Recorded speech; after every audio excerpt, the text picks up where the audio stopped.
it's easy to rest on our laurels, isn't it? I think, and go, oh yeah, we're organic, Pukka, brilliant, isn't it lovely? It's pretty. We're doing lots of nice herbal tea, but it's not like Pukka's perfect. I mean, we're in a business world. We're shifting stuff around the world. There's serious problems in the herbal value chain with fair trade issues, over harvesting of herbs, contamination issues. I want us to be at the forefront of that, and that's why we've been pioneers in Fair Wild, which is the gold standard in how to get herbs out of the wild. Over 25% of all herbs in the world by volume come out of the wild. These are like areas that have not been invested or really understood by our society. We just take them out of the wild, and it hasn't got a circular respect.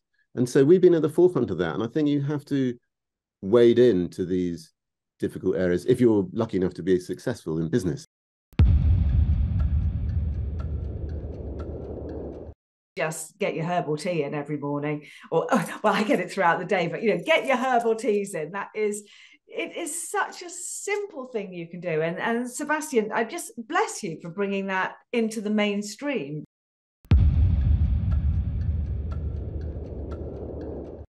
It's just that judgment really that comes out, Philly. So I know through talking about it, you get lots of judgment, and a lot of that's negative. And it's I'm more interested in asking people questions than telling them what I think, so to speak. Although I've got strong views about how things should be, like you do. If I could cast a magic wand and it would not cause suffering and disruption, then I'd do that. But I think there's a need to, understand the broader views. Yeah, speak to people who are influential. That's one of the best things we can do in the world, isn't it? If you see a problem and you're I don't know, at school, you got to speak to other people that can arrange to make the change there in your social group or with your teachers. Same in the business. Push up basically is what I think we need to do. Welcome to The Wellness Way with me, Philly J. Lay, a layperson's guide to your natural health systems, your very own NHS. Hello, lovely people, and welcome to another episode of The Wellness Way. And today's guest is a man who has been a complete trailblazer in the world of natural health, bringing herbal teas to not just the UK, but the world. And I'm so thrilled to introduce to you today Sebastian Pole, who is a master herbalist, Ayurvedic practitioner, has trained in Chinese herbal medicine, the whole gamut here, and then brought herbal teas to the world, as I said. Sebastian, thank you so much for coming on The Wellness Way today. It's just brilliant to have you here. Hello, Philly. Good to be here. I have to tell you, Pukka herbs, Pukka teas changed my life. I was a 4 to 10 cups of PG tips a day girl with milk, or as I now call it, cow's pus. And I would never, ever have dreamed of having a herbal tea until somebody introduced me to Pukka teas. And I just love them. And I'm like, okay, this is all right. And this is something that I can do to affect my health every day. And I became a complete and utter convert. I've now gone on to grow my own, and I'm a forager and do everything else. But I'd like you to tell us a little bit about your story, your travels to India, your background, how you got into this, because you came from, a privileged background, and you kind of revolted, if you like, and went off on a journey where I'm sure you were expected to do something a little bit more traditional with your life. I don't know. Did your parents have expectations? That's very presumptuous of me. But if you can tell us a bit about your background, that would be fantastic. I think most parents have expectations, don't they? It's one of the challenges in life, isn't it? No, they're extremely supportive. I mean, what happened is I having gone through education and school, and as you say, relatively traditional, conventional upbringing, I was lucky enough to travel around to Asia and experience another worldview, if you like, particularly from India, and how, in theory, wouldn't say it's always in practice, but, culturally there is a connection with nature and the cycles of life and the influence of what you eat on how you feel and the rhythms and patterns in the cycles of life. So I got very interested in those basic things of, learning how to cook really, and how spices could influence your digestion, and how some simple breathing techniques could help you feel more connected and more present. So I got really inspired by Ayurveda and Indian culture in general, and its worldview, and how we could live a life that helped us optimize who we are, beyond parental expectations, maybe beyond our own expectations. So, well, Mother Nature takes us beyond our own expectations. And I just want to touch on Ayurvedic medicine here, and I have podcasts up on it. Massive fan. It is kind of the great grandmother of all medicines in the world. So can you just touch on it and how you got interested in this? It set so many principles for what is trending today, if you like: fasting, detox, raw vegan, so many things. So can you just touch on Ayurvedic for us?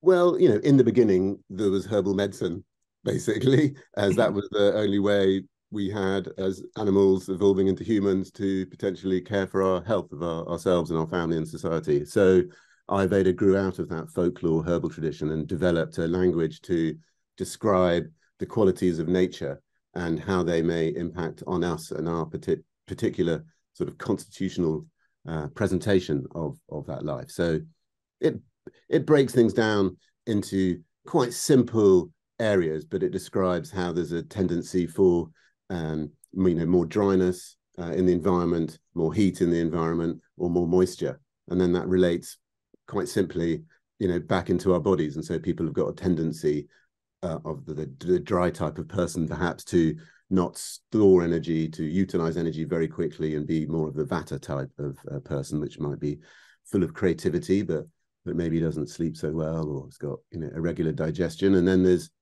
the Pitta type of person that's got a more regular metabolism and is more able to transform energy more quickly. Sorry to interrupt this podcast.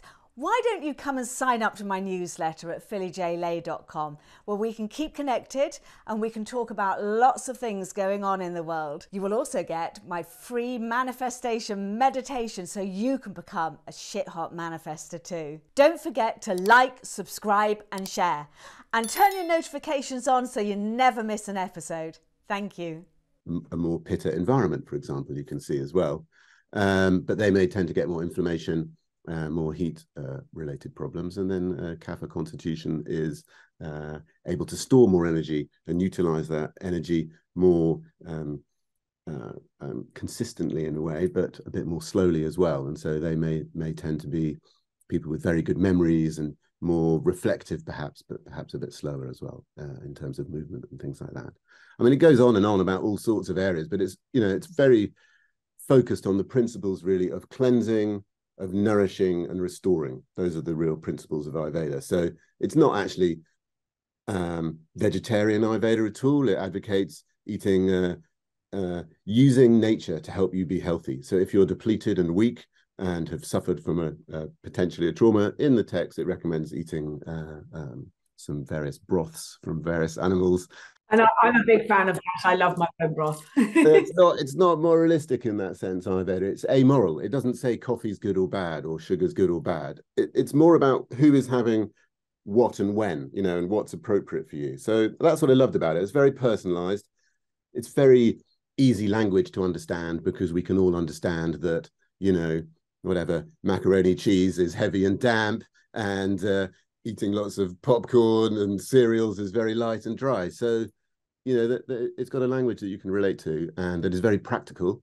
And I think that's why it has become so accessible and popular, a bit off the back of yoga as well, where that cultural movement and desire for people to have a more sort of empowered self-awareness practice. Ayurveda and yoga have been linked, although they're not necessarily that strong historically. They've become much more connected over the years. So I think that's a more recent thing, though, isn't it? That kind of started happening in the 60s, from my understanding. But Ayurvedic medicine is kind of 5,000 years old. And when you think of the world 5,000 years ago, we had no internet, we had no TV, we had no phones. It was a very different world. And you've also studied, and you're an expert in traditional Chinese medicine. And so you've got somewhere like India, and you've got somewhere like China, and you've got herbalism going on in the UK, and no communication here. This is before the tea routes were linked up before these countries. And yet they knew that these plants had these amazing effects on your body. And each culture knew that. They knew if you needed warming, that you would have something like ginger. You know, it's how does that happen in a world that has no connection? That, you know, there had to be some science behind it. They couldn't have all been wrong. And I believe in Chinese medicine, you only paid your doctor if you got better. They say that, yeah. I think it's that there's universal principles in nature, aren't there? There are, you know, you can look at it chemically, you know, there are certain compounds that can combine together to create sulfur compounds that are hot and pungent in onions or garlic, for example, or leeks. You know, there are other compounds that come together to create more cooling compounds like menthol, for example, or things like that. So I think they're universal, and I think as humans we naturally are scientists in a way. You know, we've got that ability to analyze and interpret, and I think over history we just managed to articulate it, and different cultures have articulated it, you know, as befits their worldview as such. So, you know, Chinese medicine's got a more sort of yin yang approach to life in a way, of you know, a bit more binary in some sense, but they're all holistic, and they're rooted in the individual and their place in space. Really, it's all about our relationship within our world around us, and so it's empowering, I think. And it was just a desire to remove suffering. I think, you know, just the human desire. You know, when there was the freedom for people to study, whether it was shamans or folk healers, you know, to really learn what plants did and what diet did and what rituals did. I think it then got codified into more detail, and so you get the great classic traditions of Ayurveda, traditional Chinese medicine, you know, North American. I mean, lots of different cultures with their own specific language. And the Aboriginals, you know, I mean, there were the native peoples of the world. Yeah. So effective, and they had no double-blind controlled trials. They just innately knew what those plants could do for them, which I think that some cultures did develop it further than the folklore. You know, I think there was the plant for a disease part of folk culture, which is perhaps earlier on in history, and then there is a knowing that these plants are, you know, cooling, anti-inflammatory, pain relievers, and you'd apply them to a person. So I think that has evolved, just like herbal medicine is evolving today into understanding. Perhaps you'd say that originally it was a more macrocosmic view, which was all about the larger whole. And as science has gone on, it's become more focused on the sort of cellular micro level. And I think the two go so well together because, you know, modern science is doing some great things for understanding how plants work, this fascinating crosstalk and dialogue that goes on between, you know, what we consume and our microbiome, what we think and our microbiome. I think that is super exciting and really is, you know, validating perhaps a lot of the traditional insights, but also taking it further so that it can be applied in a health system that most desperately needs help, doesn't it, in terms of what people are facing. Absolutely. So you actually, on your travels to Asia, you became a little bit ill and you needed some help, and that was where you sought your solutions, wasn't it, through plant medicine? Yeah, essentially. Not 100% just through plant medicine, but along the way, when I was out in some towns or whatever, I met some Ayurvedic doctors, and they gave me some, you know, it was a tummy upset. It was one of the things that you've maybe heard me mentioned. And, you know, I got given licorice and amla, which is part of triphala, and some triphala. And yeah, so that was, you know, it was moving in the sense that I was like, oh, wow, these simple plants, just a few little powders, really fixed me up quickly. And I just got interested in it and went on from there and started to spend some time with some other Ayurvedic doctors in India, and then coming back to the UK and studied here a few different colleges back in the 90s that were set up doing Chinese medicine and Ayurveda and Western herbal medicine. So studying there, and as soon as you start looking at plants, a bit like when you get interested in cooking, you become aware of the different qualities that you can buy, and you're suddenly aware that, you know, there are different freshness, different vitality, different vibrancy, and, you know, it doesn't take long looking into the food world that you have the same issues in the herbal world, and that there are different grades of herbs. And so in order to get the best effect, you obviously want to have something that's going to be of the best quality. And I got really interested in the quality of herbs when I started practicing my clinic, because it wasn't easy to get herbs from India, basically. There were lots of Western herbs, but if you practice Ayurveda, it was hard to access some of the herbs. And so I started to delve into the world of where everything came from. And you still are a practicing herbalist, aren't you? So 22, 23 years you've been a practicing herbalist? Yes, I got a much reduced clinic these days, I have to say, but I still do see lots of my old clients and their families. So I got really interested in this idea that there are all these plants that people could be using, and then you come back to the UK or Europe, and it seems like people are just drinking 3 plants. They're drinking tea, coffee, and hot chocolate.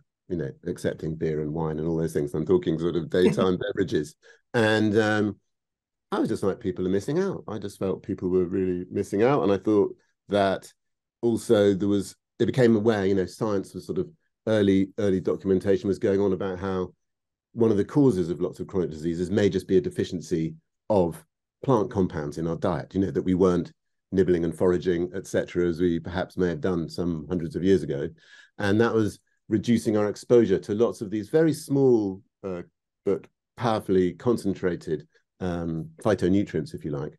And I wanted to find a way to reach more people, to give them that opportunity. And so obviously as a herbalist, I've been making herbal teas for a while for my clients, and you start to get a feeling for what combines well. Not all herbs taste very nice. There are about 30,000 or so plants that are used in food and medicine, and a lot of them have got quite extreme bitter or sour or astringent flavors. And so in order for people to take them and to take them regularly as a herbalist, you want to always try and find a way to make your herbal solutions palatable. And when it comes to herbal tea, you definitely want to make it delicious. So I spent a lot of time exploring and experimenting and learning how to combine herbs to make them taste nice. And yeah, went from there. And then with your friend Tim, you started Pukka Teas in the days when people really hadn't heard of herbal teas, I don't think. I mean, I know I hadn't, and I was kind of well up there. I was eating organic food, back in the 90s, and I was standing outside Sainsbury's with my no GMO signs in 96, but this is the early 2000s, and you and Tim brought herbal teas to the world, and you started this, I think, just in your bedrooms or something. I mean, it was tiny operation, wasn't it? Really well, having studied to be a herbalist for a long time, you don't have much money, basically, so we were pretty broke. So I'd made some herbal teas, and I knew that I wanted to help reach out to people and do it in a way that would be beneficial to the world. Do it organically, use fair trade, use sustainable harvesting. And I came across this advert in a local Bristol magazine that Tim had put in there, which was said, I can help your business grow organically. And I was like, oh, brilliant. This chap knows what he's talking about. Little did I know that I was the only person to respond, and Tim hadn't worked in the organic sector before. But we got on immediately, and both borrowed some money on a credit card and just got going. I got blending properly in my kitchen, and he had a spare bedroom where we set up our office. And we started Pukka with £5,000, I think, and just went for it, really. Philly, we went through the Soil Association. They really helped us find some contacts who could help us to do some packing. And I'd already worked at a company called Hambledon Herbs, which people may remember in the early herbal tea days, now organic herb trading company. I'd worked there for a few years, setting up their organic garden. You were a woofer, weren't you? You contacted them. I was a woofer. Just explain what a woofer is, because it's a bloody marvellous concept, actually. Yeah, it's a worldwide worker on organic farms, I think they're called now. And it's a way you can go and volunteer on a farm and you get board and lodging. It's very hard work if you get a good place to go, because they're active. But you learn lots, and you get certain skills. So I ended up living on the caravan there for 3 years or something like that. and then worked in the business to top up some cash, because, you know, working for your time and your lodging doesn't put much cash in. So that was really inspiring to do that, and I learned loads there, and it really gave me an insight. Mike Brooke set that business up and is a very good friend of mine now, and so I brought those skills, and Tim had worked in sales and business, and he just had a passion for doing good, basically. Tim, I think he'd had a few. You can interview him one day and ask him, but he had some personal experiences, and he was like, he didn't want to spend his time trading in the corporate world as such. So we got together, we borrowed the money, and launched our first 3 teas, our Refresh and Revitalize and Relax, and went around the health food stores in the UK and in Fresh and Wild in Bristol and all those places, just serving tea. And we just went from there, really, door to door. And I think, although there were lots of other people that had done herbal tea before, there was definitely herbal tea brands on the shelf. And obviously, being around for a while, it was criticized and teased and pejorative. The amount of places I went to that would go, "Oh, you're drinking, said girls' tea," or, it's really said in a sort of negative way. This is, 25 years ago. And so, we had to swim against the tide, really, which I suppose, if you're trying to do something, although we didn't realize it at the time particularly, that was different, and then you're trying to set up a different business model as well that is genuinely circular and redistributive of its wealth and its value, then you're swimming upstream, because as soon as you go to set up an organic business, you're taxed. You have to pay to be organic, really. I mean, it really, could get me, it frustrates me, because organic businesses are committing their cost and time and effort to meet government and society's expectations about caring for the environment, non-pollution, taking responsibility, really. But it's at a cost, and that means those businesses have got tighter financial challenges often, but also it often means it's a bit more expensive, which means you can't reach the widest range of people that you'd like. So it feels an inverse logic. This is a problem for me, because the government subsidizes all the cheap crap and the sugars and everything that they feed the masses, and they go on about climate change, which was, when I was a child in the 70s, it was global cooling they were going on about, and then it became global warming, and now it's climate change and this massive green agenda that is going on. And and we're not going to talk about 15-minute cities here, but this green agenda that's going on, and yet at the end of the day, if you're spraying millions of tons of glyphosate on the soil, you're not going to have a planet. If you've got Teflon on all your, non-stick pans, and, have you ever watched the movie Dark Waters, where they were caught out forever polluting the waterways, and you've got all of this stuff going on, and then they hammer the organic farmers when they should be doing the reverse of this and going, okay, I mean, the EU at the moment is just about to, and the UK, just about to sanction another pesticide for 15 years for the use in the UK. Sign up to my newsletter if you want to sign the petition. We're getting out on a regular basis. And it's like the world has gone mad, that everybody knows the world is in trouble. I think there are tensions, aren't there? There are tensions in the system, aren't there, where there are worldviews, in a way, about how to approach the needs of everybody. And I think, much I'd like to, you can't just withdraw all the pesticides all at once that we're using. We saw what happened in Sri Lanka, was it last year or the year before, when they suddenly dropped them without a transition to an agroecological society. You need that balance. And I agree. I think the subsidies are, indirectly in the wrong way. I think that there's a need for all of these things, in a way. I think that, just as there's a need for herbalism, there's a need for conventional pharmacological medicine as well. Just as there's a need for organic farming, there probably is in some areas, a need for greater nitrogen intensity, for example, to get certain yields. But it's it's about a transition across time and how you get that support for making those changes. And I think the organic movement just provides ample evidence and is the most scientifically studied method of farming that delivers on, climate catastrophe targets, soil fertility, nutritional food. So it really is leading in that sense. And Europe, the conflict is, Europe's got a target to be 25% organic in the next 5 years, I think it is. So there are commitments to it. I think in the UK especially, we're very conventional and conservative. I mean, the UK food market, I think, is only about 2.1% or something like that. So only 2% of British food that's consumed is organic, whereas it's much larger across various parts of Europe and America.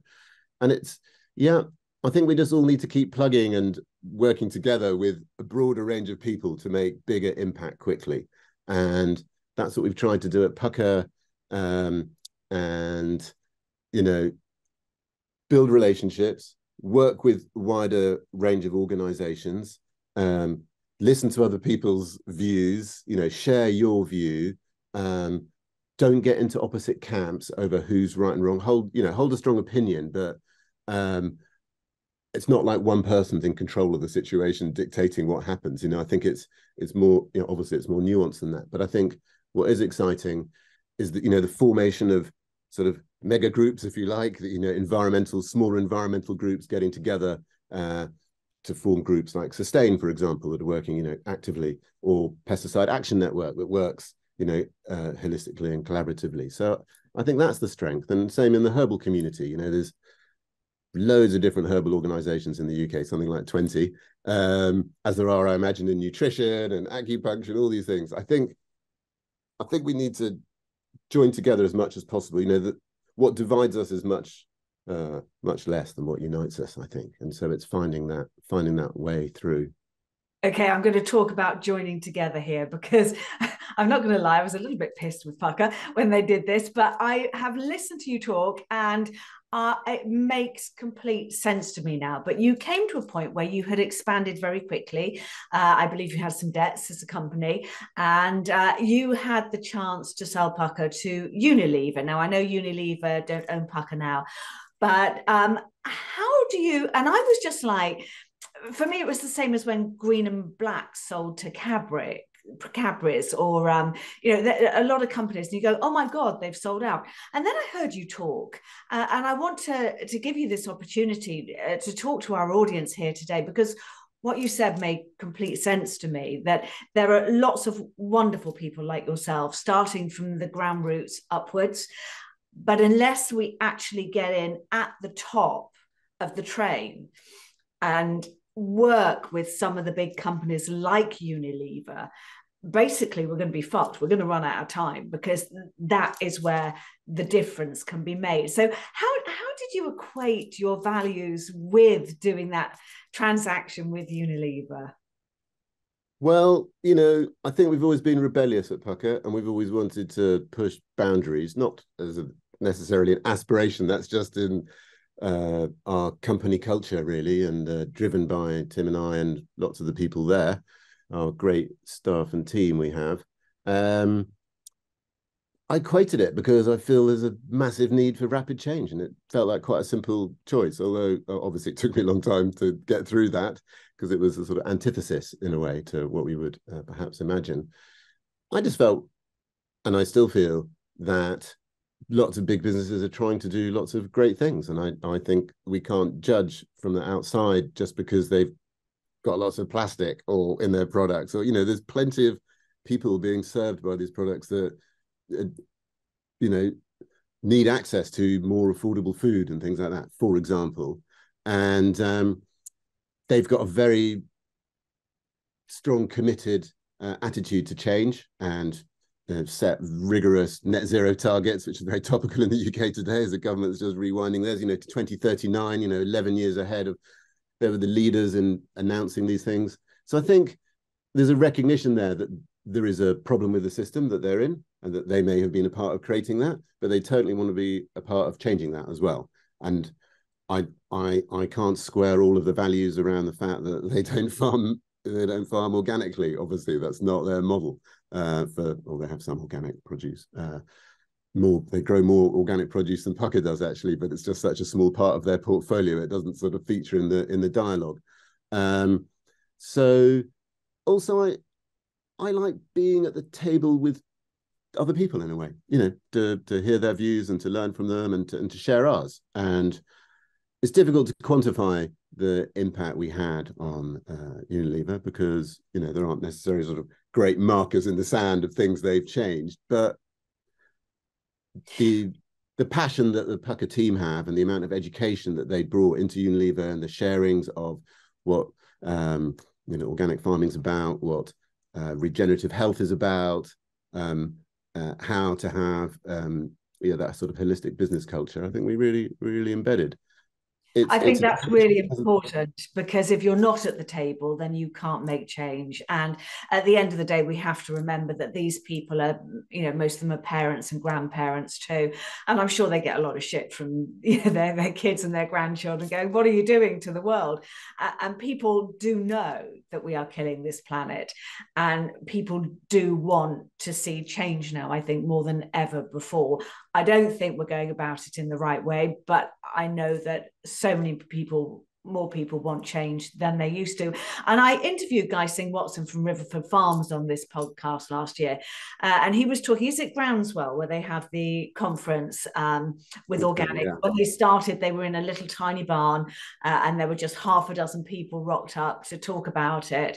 And a couple of years ago, he was saying, Tesco's were at the table, kind of big supermarkets, players in the market, people that have controlled the market for a very long time, had rocked up. So people want to learn, and you're absolutely right. We have got to get to, people like you can get to the top table, and that's fantastic. That so I completely changed my mind about what you did, and that's why I wanted to cover it. And I know you must be bored of covering it because I'm sure you got a lot of flack.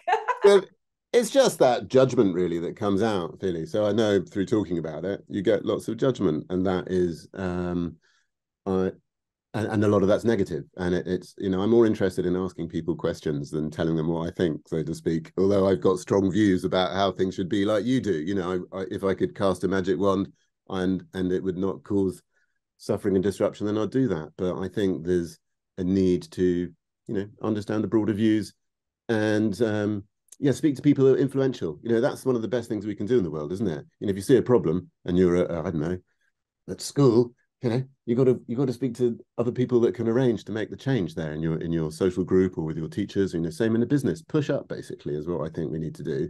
And it's easy to rest on our laurels, isn't it? I think, and go, oh yeah, we're organic, Pukka, brilliant, isn't it lovely? It's pretty. We're doing lots of nice herbal tea.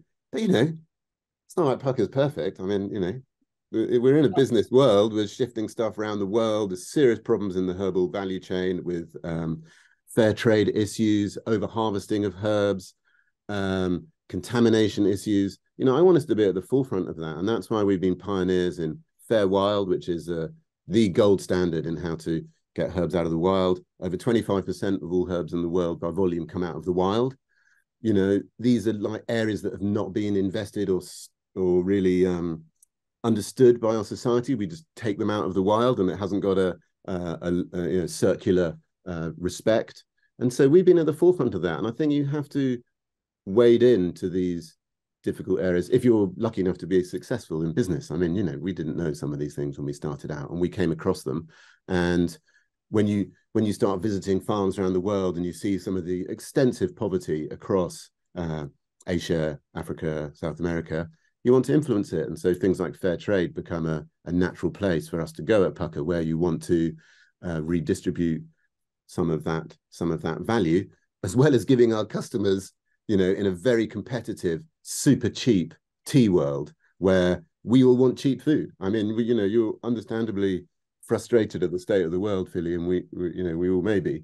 But as consumers, we're all happy to pay for cheap food. I mean, that's the general thing, and but I mean, because of the economics of it, where that is the value that's been put on it, and that's where the subsidy should go, really, into healthy, regenerative food, so that all people can afford healthy food, and this right to having access to good health and nutrition could be facilitated.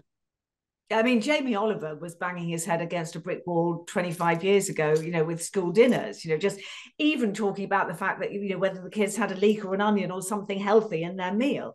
And, the government was paying for the school meals. And, we kind of know what goes into chicken nuggets now. We know what goes into a lot of the burgers. And, the government has never supported the responsibility, I think, that we have to look after our bodies through diet, nutrition, herbs. I don't even know whether they recognize the fact that herbs and spices are medicine. I mean, we talk about having 30 different plants in your gut every week to give you your gut biome. And so you can do that in one meal with a good curry. I mean, it's you're right. I mean, it's not, there's no, the good food guide, the Eat Well plate, it doesn't have herbs in there. Some governments have, in the Netherlands, I think they've got recommendations for 3 cups of tea a day as contribution to one of your 5 a day. It's sluggish, basically, that area, I think, of science. I mean, obviously the government is trying to look after the health of the country in the way that it understands through the NHS, etc., like that. But it's a paradigm thing, isn't it? It's a worldview. I mean, normally you'd think that you'd invest in children's education about health and nutrition at school, and then helping parents have the facility, access to healthy food and be able to cook it. But that's just not the way it is it? So that find a different way. But I don't think that's all at the government's flaw myself. I think there are just tendencies in our world that we sort of gravitate towards, and there obviously has been, the celebration of antibiotics and anti-inflammatory drugs were a major contribution to modern medicine, when rates of suffering and early death, etc., were much higher than today. So you can see why it's happened. In a way, you get these silver bullet approaches to medicine, and also it is remarkable, modern medicine, isn't it? I mean, it's just phenomenal. The fact you're just mentioning we need 30 plants a day to understand our microbiome.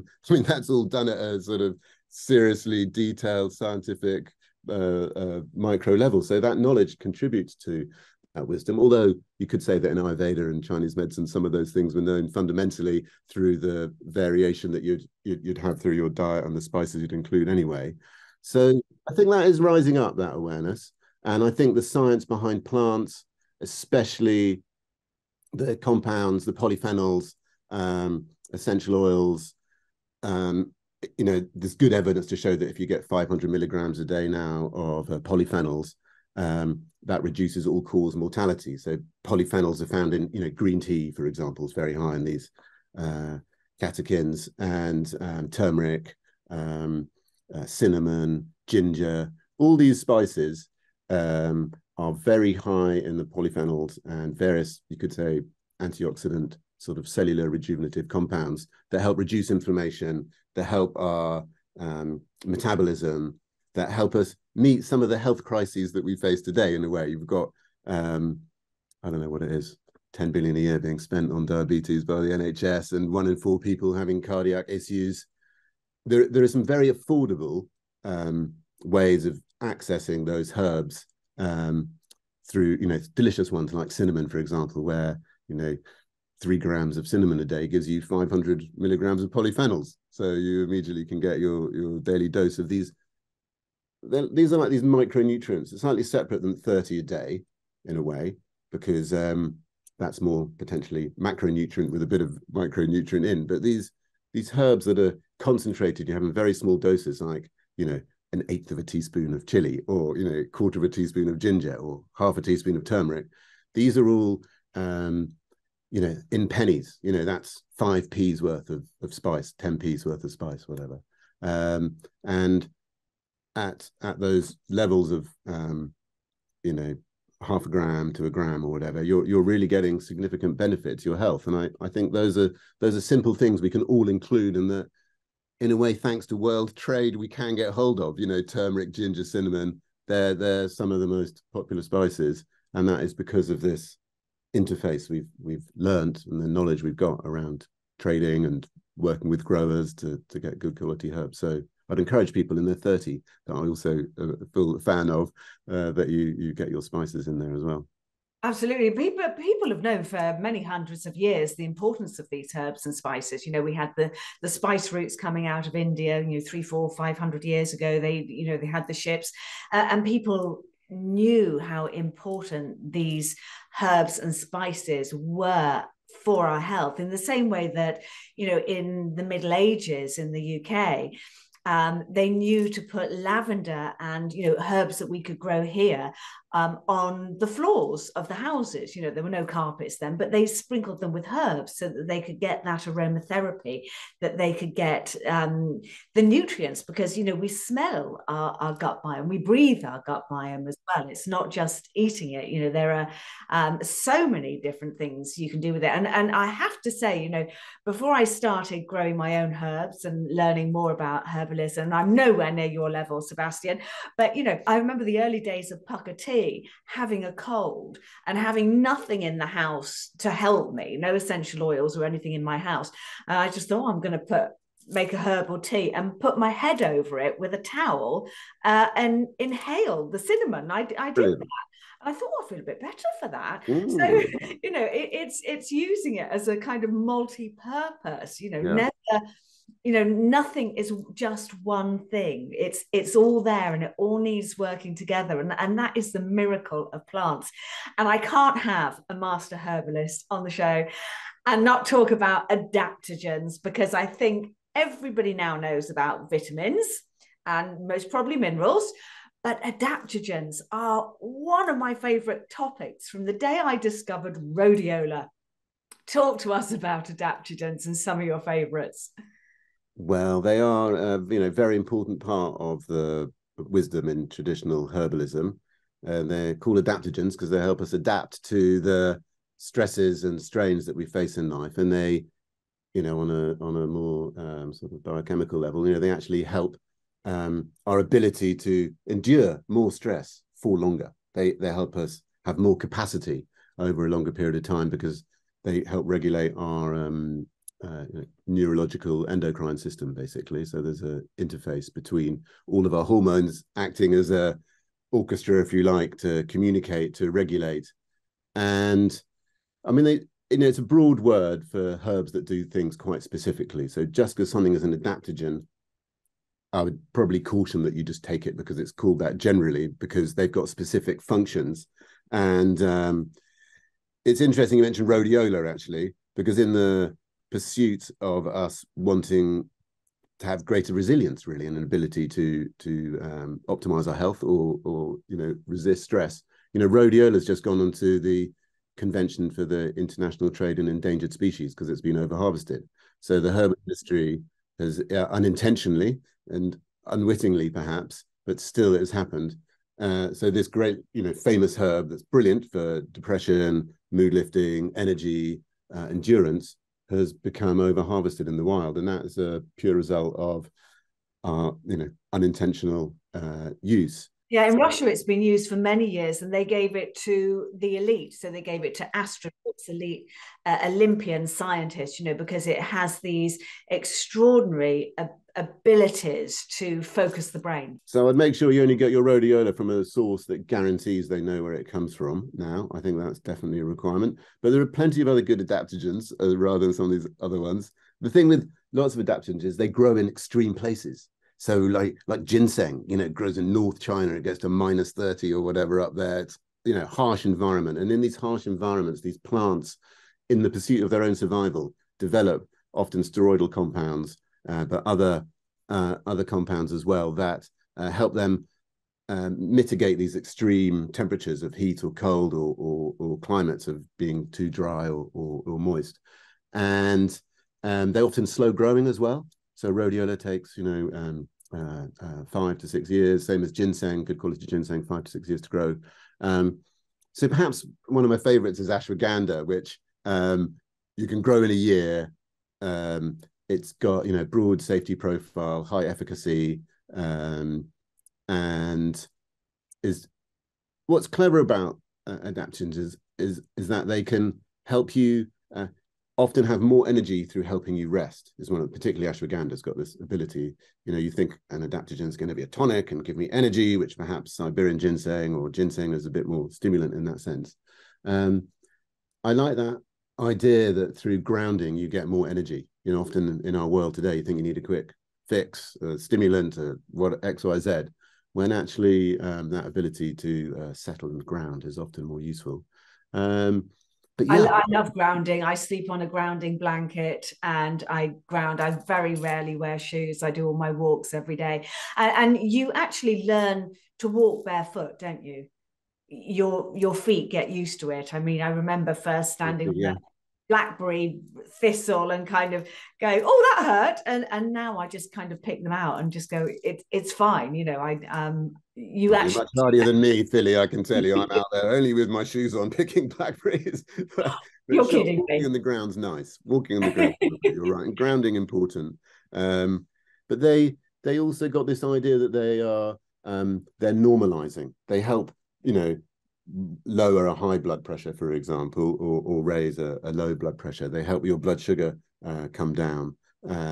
They bring you within your boundaries, and that's, you know, in a world that does seem to have lots of pressure in all sorts of ways on people, and where maybe it's more nuclear families, less, I know, for all the reasons it may be. They're definitely a strong part of a herbalist's approach to prescribing. And if you went to see a herbalist, which is how I'd recommend everybody when you're taking herbs, really, particularly adaptogens, which, you know, quite strong or very strong potentially, and dosage is important. I'd really recommend people go and see a herbalist.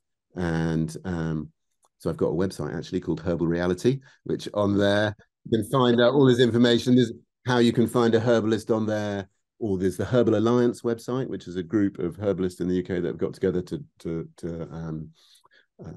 form a coalition, if you like, to, you know, share ideas and to become stronger together. And you can find a herbalist there.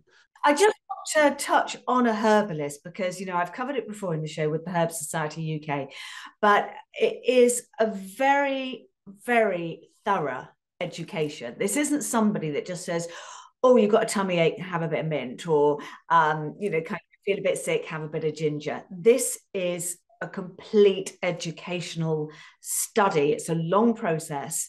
You know, a lot of plants are involved in it. And, you know, we have to look at the way, you know, in Western medicine, you know, we know that all drugs have side effects. What we don't know is how those drugs work with each other. In the same way, we know that over 80,000 chemicals are licensed for use on this planet. And we don't know how those chemicals work together towards our health. You know, if you've got a house that's got fire retardants on the sofa, and then you've got a blooming air freshener, which you shouldn't have, but you've got an air freshener in your wall, you've got all of these. But herbs are extremely powerful, herbs and spices. Can you tell us a little bit about that training and why these societies have come together, and why it's important to see a trained herbalist like yourself? It's a practice of medicine, really. So that's why you need to see a qualified practitioner, because there is a specific way that herbalism is taught slightly differently in Ayurveda, Chinese medicine, and Western herbalism. But it's essentially, you're studying to be a doctor, but you're using plants. And you're in Europe anyway, you're not really practicing surgery and things like that in herbalism, but there are surgical pathways in herbalism as well. So it's a thorough grounding in anatomy and physiology and pharmacology and safety, red flags, all of those things. You study botany, chemistry, phytochemistry, and then you studying materia medica, and study between, depending on the course, you know, 200 to 300 plants in super detail. And then you have your clinical practice years where you're studying how to diagnose, how to form a treatment strategy, how to then deliver that and adjust it over time as your client goes through their healing journey, really. So you also study nutrition. And if I'm summarizing the entire course, everything, but there's obviously lots of work on safety, counseling, ethics. And so I'd encourage people to do that, just as a good, you know, you take your car to get an MOT, or you take your pet to the vet. take yourself to a herbalist. Honestly, it's difficult for me not to be biased, but every herbalist I know is one of the most talented people I've ever met, and I've been very privileged to meet some seriously wonderful people. And it's a proper training, and you get really good personal care, basically. And often lots of herbalists, acupuncturists, or they've got body technique as well. I second that. I think it is just a basic MOT for your life, really. And at the very least, just get your herbal tea in every morning. Or, well, I get it throughout the day, but, get your herbal teas in. It is such a simple thing you can do. And Sebastian, I just bless you for bringing that into the mainstream, because, as you said, you were, pushing this up a hill, really, working from the ground upwards. And once people know about it, they can then go on to the next stage and learn to forest. And, I have my sea nettles and my dandelions. I'm just harvesting my dandelion roots at the moment. Lovely. It's ready for winter. Raspberry leaf, tell us the benefits of raspberry leaf, because that's another favorite of mine. Well, raspberry leaf is often used to help women's health. Obviously, it's one of its main treatments, and use it to either stop a heavy period if someone's got too much of a heavy period. Has traditionally been used in pregnancy, although that's slightly controversial, as obviously it's a very sensitive time to use any herbs that one isn't 100% sure about, and there's slightly split evidence on it.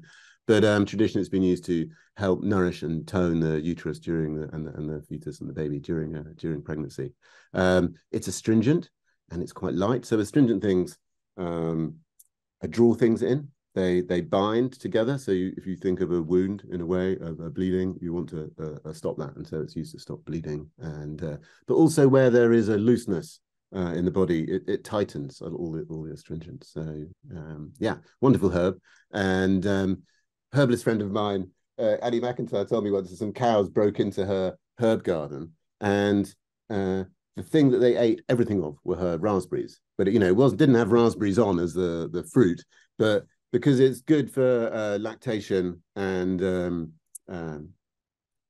mother's help. But I know you don't like your cow's milk, but I just thought it was an interesting story that animals have got this intuitive sense of what is good for them, and lots of herbs have obviously been discovered from observing animals over time, seeing what they do. But I love it that you're mentioning all these wonderful British herbs, nettles and dandelion and hawthorn's out at the minute. Grass is another one that I absolutely love. So cleaver, or when I was a child, we used to call it sticky willy, I know. which I'm sure you're not allowed to do now, because we used to throw it at each other. Yeah, it's very funny. Packed with vitamin C, isn't it? I mean, in the spring, these nutritive tonics that burst forth and are fresh and bright and green are great to grow and forage and include as a juice or in a dish. So many plants around. I think just to qualify, if I could just say about seeing a herbalist, of course, it's a journey, isn't it? And that was one of the reasons we started Pukka Herbs. Introduce something that's very simple and safe, and everyone can have. Mint or chamomile, ginger, basically, and you can include that as part of your diet totally safely, just like you can a cup of tea or whatever. That's a part of your daily diet. If you're trying to treat something, it's just worth getting the best advice, and you're going to see a professional. One of the challenges, of course, and the frustrations that I think we all have, is that it's private, and that you normally have to pay to see a herbalist. There are some NHS clinics, but very, very few. That's obviously difficult when, if it's private, you're already paying your tax for NHS, and you're contributing that way. But that's sometimes the cost of health. You pay to go to the gym, or you're running shoes, or whatever it is. It's a very affordable way, if you look at the value you get to care for yourself. And I'd recommend. It's interesting. It's like a way of learning more about yourself, understanding yourself better. And if you're lucky, you'll get to learn your real constitutional tendencies, and then you can offset your predilections, because one of the main things herbalism does, and it's preventative medicine largely, of course helpful for treating diseases and chronicness, but really it's a lifestyle thing that you want to incorporate, so that's, like you say, part of your everyday. And if you can just have these little nudges in your day that bring you back to center and help improve your moment-to-moment living, then if a few cups of tea, for example, or a few walks on the grass, whatever it is that is your particular preference, can improve your life by a few percent, then I think that just enhances your ability to be more yourself. And when you're more yourself, you're more present, more focused, I don't know, more engaged, more capable, more you're like able to feel the sort of awe in life a bit more. I think that sort of majesty of life, that gift. I think when you're there, you can feel that. And plants do that. Anyone that goes into the wood feels a certain sort of presence, whether you're conscious of it or not. You come out refreshed from all the sensual experiences, the nutrients in the air, etc. And that's another thing, hugging a tree. I mean, just hugging a tree and feeling the energy, kind of. And I write in my book, if we all do it, we won't look mad. So we just need to get everybody hugging a tree. And my youngest daughter has always thought I look really, really insane hugging trees. And I have a beautiful 300-year oak tree near me. And I made her hug it a few weeks ago. And she went, bloody hell, Mum, I can actually really feel the energy from it. And I went, yes, sweetheart.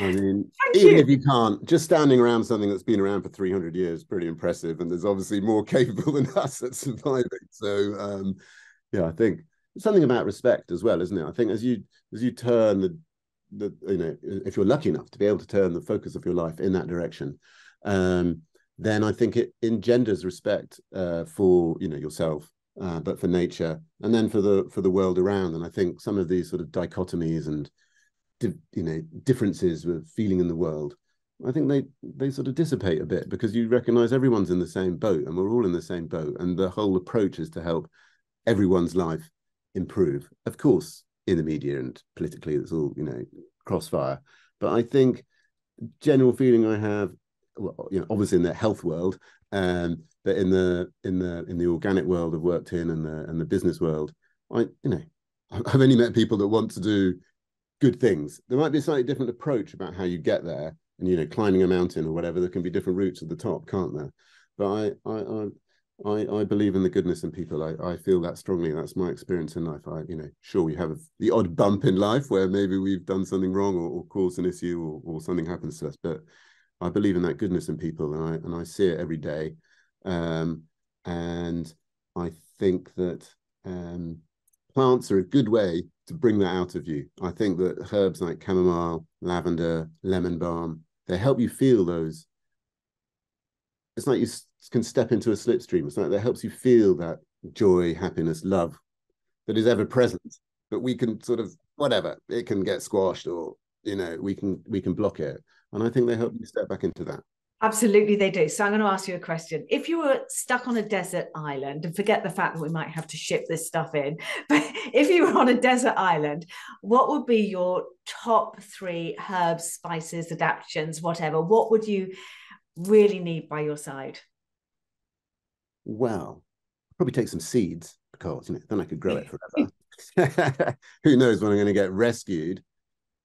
I mean, you want something for your digestion, so maybe something really simple like fennel. I think would be really nice to have, because it's tastes so good, it looks so good. If you're a bit lonely on the island, it's called Shatter Pushpa in Ayurveda. It means the 100 flowered one, and is always used for bringing sweetness and pleasantness into your life. So I think I'll need a bit of that when I'm on the island.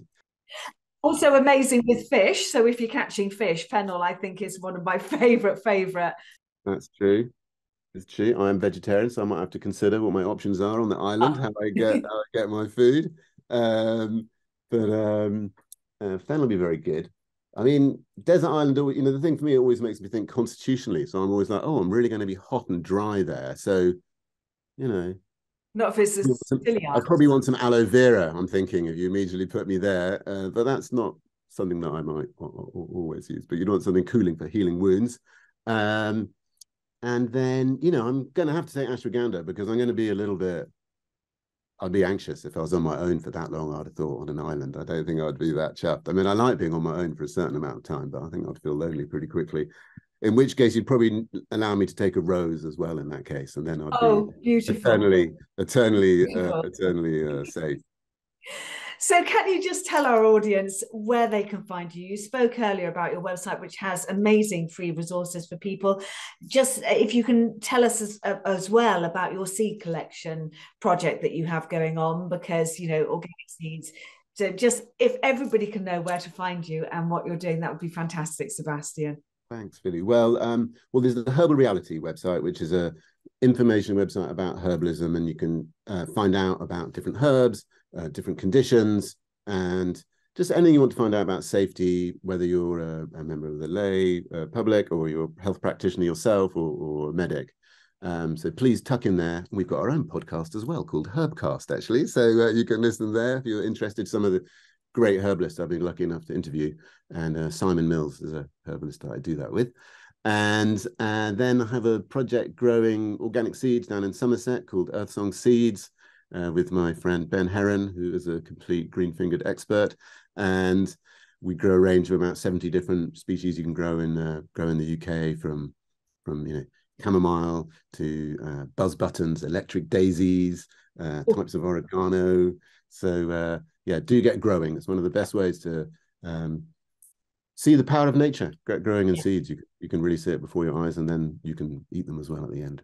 Absolutely, everybody needs to get growing. I'm actually working on a book at the moment that will be out before Christmas called Sow, Grow, Eat Clean, because it's just these little steps that we need to do to get everybody, just if you can do one thing for your health, get a plant, put it on your doorstep, a herb, all plants are herbs, put it on your doorstep, put a sign what it is, give a recipe for it, give a medicinal benefit of it, and share it with your neighbours. And if we all did this, we would have Mother Nature's medicine chest within our village, within our town, within our council block, wherever you are. It's just one tiny simple thing we could do to exchange this knowledge and this information and these benefits. Sebastian, thank you so much for coming on the show today. It has been a joy. I have to say, I've been so excited about getting you on from the day I met you. So really bless you for being here and sharing your wisdom with our audience today. Thank you too so much, Philly, for being so enthusiastic and positive about all the potential we have. So thanks so much. Oh, thank you. Goodbye, lovely people. I will see you next week, and thank you for always rocking up here.